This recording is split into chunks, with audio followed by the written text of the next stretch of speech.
Hey everybody, have you ever heard of the Bunyip? Well, I'm here to tell you about it. You know, it's funny. My last name is quite common, but I don't think anybody has ever been named after the Bunyip. Anyway, the Bunyip is a legendary creature in Australian Aboriginal mythology, and it's said to inhabit waterholes, rivers, and swamps. Now, the word Bunyip comes from the language of the Wurundjeri people, and it roughly translates to without skin, and it's said to be a horse-like creature with a tail and flippers and tusks.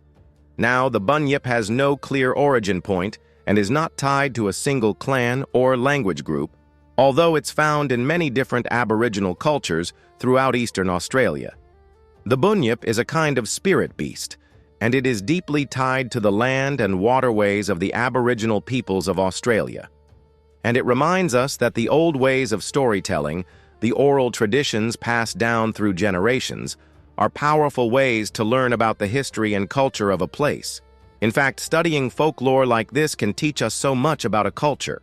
You can find out how people view their surroundings, how they make sense of the world and the stories that inspire fear or excitement. And in this case, the Bunyip inspires both of those things.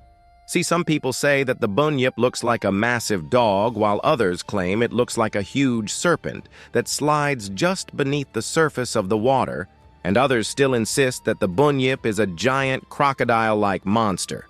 But in every telling, the Bunyip is a creature that is both fascinating and terrifying. And if you encounter one, you should definitely keep your distance. You see, the Bunyip is said to be a very dangerous creature.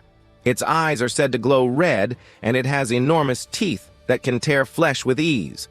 And it's also said to be very clever, and it uses this intelligence to lure its victims closer before striking. But the Bunyip doesn't just attack people. Sometimes it goes after their livestock too. In fact, the Bunyip is said to be so powerful that it can overturn canoes with a single swipe of its tail, and it eats whatever unlucky enough to get too close. That's why people are so afraid of the Bunyip. It's a wild, untamable creature that lives in the most remote parts of Australia. It's a reminder that nature is full of surprises and that there are things we can never fully understand. But the Bunyip is more than just a scary story. It's a way for people to connect with the land and to remember the importance of respecting nature. In Aboriginal culture, the waterways are considered to be sacred, and the Bunyip is a reminder that these places must be treated with reverence. By telling stories of the Bunyip, people are able to pass on their knowledge and respect for the natural world to future generations. And that's why I love learning about Australian folklore.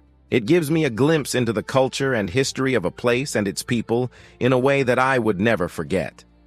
So the next time you're in Australia, keep an ear out for the sound of the didgeridoo. And when you hear it, remember that there may be a Bunyip nearby, lurking in the shadows and watching over the land. Thanks for listening, everybody. If you enjoyed this episode, be sure to tune in next time for more. See ya!